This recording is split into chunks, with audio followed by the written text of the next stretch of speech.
মাছ ধরে নিয়ে এসে রান্না হচ্ছে।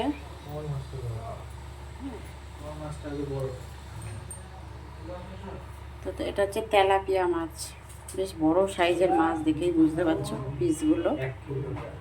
হ্যাঁ, তো এটা হচ্ছে রান্না করব। তো চলো কীভাবে রান্না করবো, অন্যরকমভাবে একটু ঝাল রান্না করব। ঝালটা কিভাবে রান্না করবো সেটা তোমাদের দেখাবো বন্ধুরা। তো চলো চটপট দেখে নাও।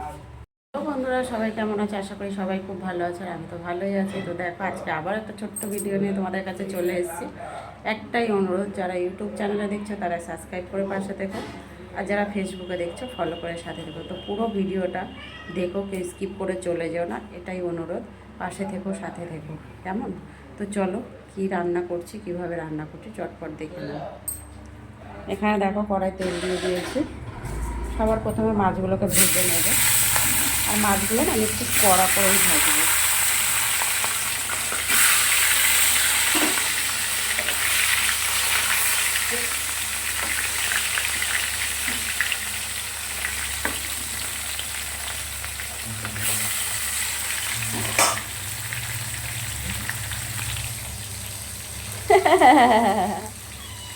কি খাবি? খাবি? ও খুব দুষ্টু, দুষ্টু মানে সেই দুষ্টু। তো মাছগুলোকে সবার প্রথমে ভেজে নেব। দেখো, ওদিকে তো মাছটা ভাজা হচ্ছে, আর আমি এখানে দিয়ে নিয়েছি মশলার পেস্ট করে নেব। একটু আদা, কয়েকটা শুকনো লঙ্কা, একটু গোটা ধনে, একটু গোটা সাদা জিরে, একটু সাদা সর্ষে, একটু কালো সর্ষে একসাথে নিয়ে পেস্ট করে নেব। তো দেখো মাছগুলো তো তুলে নিয়েছি। এবারে আমি মাছের ঝালটা রান্না করার জন্য দেখো কালো জিরে ফোড়নে দিয়ে দিলাম। দুটো মাঝারি সাইজে সরু সরু করে আলু কেটে রেখেছিলাম, সেটাও দিয়ে দিলাম।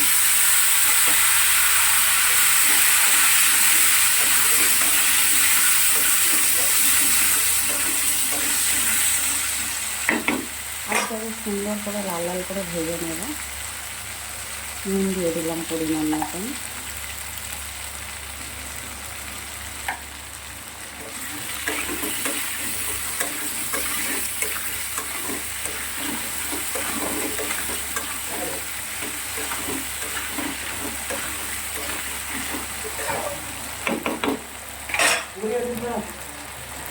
দেখো বন্ধুরা, আলুটা ভালো করে ভাজা হয়ে গেছে, মশলাগুলো দিয়ে দিলাম।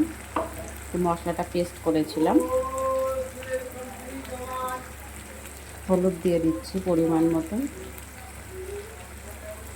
আর লঙ্কা দেব না, লঙ্কার গুঁড়োটা, যেহেতু লঙ্কা পেস্ট করে নিয়েছি এর সাথে।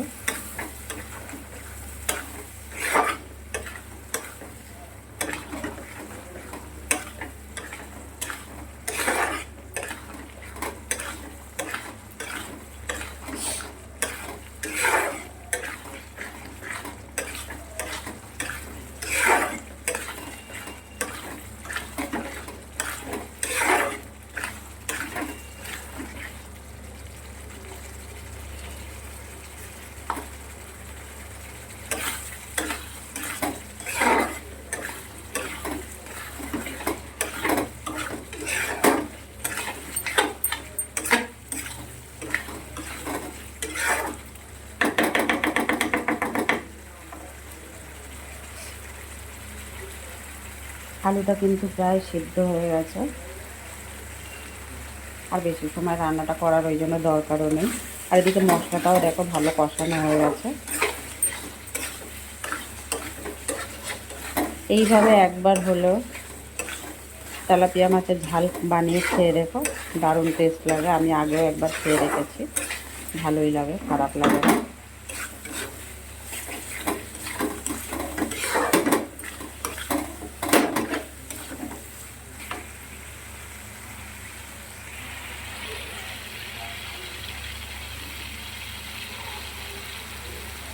এদিকে দেখো মাছগুলোকে ভেজে তুলে নিয়েছি,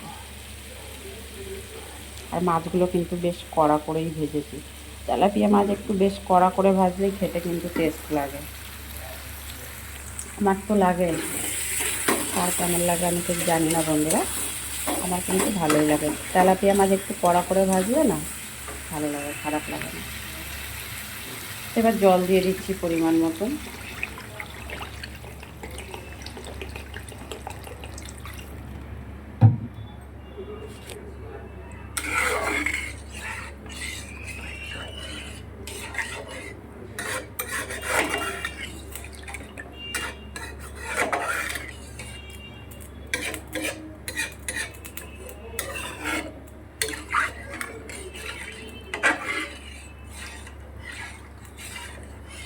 এখনই একটা ঝোলটা না দারুণ একটা গন্ধ বেরিয়েছে, সুন্দর একটা গন্ধ বেরিয়েছে। এটা ফুটে উঠুক। তো দেখো বন্ধুরা, এখানে দেখো মাছের ঝোলটা ফুটে উঠেছে, সামান্য একটু ধনেপাতাও দিয়ে দিয়েছি।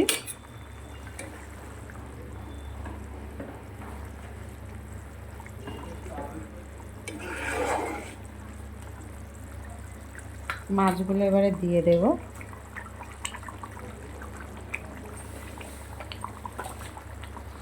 এখানে মাছ তো ঝোলে কিছু খাবে আর কিছুটা ভাজাও খাবে বলেছে, সেই জন্য কিছুটা ঝোলে দিচ্ছি আর কিছুটা ভাজা রেখে দেব।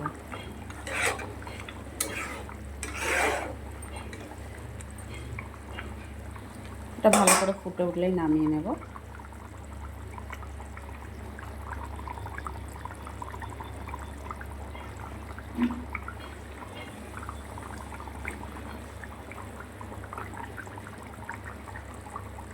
এই দেখো, এই মাছটা হচ্ছে ভাজা খাবে ওরা, সেই জন্য সরিয়ে রেখে দেবো।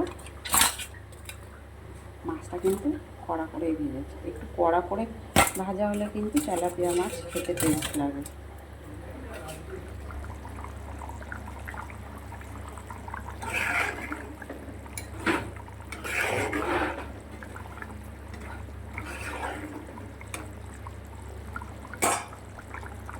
তো বন্ধুরা, ভিডিওটা এখানেই শেষ করব, আর বেশি বড় করব না। ভিডিওটা ভালো লাগলে লাইক কমেন্ট শেয়ার করে দিও। আবারও বললাম, ভালো লাগলে ফলো করে পাশে থেকে ইউটিউব চ্যানেলে যারা দেখছো তারা একটা সাবস্ক্রাইব করে সাথে থেকো। আর যারা এখন অবধি আমার ইউটিউব চ্যানেল ভিজিট করোনি, গিয়ে একটু চটপট ঘুরে এসো। কেমন? সবাই ভালো থেকো, সুস্থ থেকো। আবার পরে দেখা হবে কোনো একটা ভিডিও নিয়ে, ছোট্ট ভিডিও নিয়ে। আর আমি কিন্তু এভরিডেই আসি তোমাদের কাছে আমার ছোট্ট ছোট্ট রেসিপি নিয়ে। তো আমার রেসিপিগুলো তোমাদের কেমন লাগে? আর আমার রেসিপি সব ঘরোয়া পদ্ধতিতে, আমি বাড়িতে যা যা খাই, যা যা করি, সেগুলোই তোমাদের কাছে তুলে ধরার চেষ্টা করি। সবাই ভালো থেকো, সুস্থ থেকো।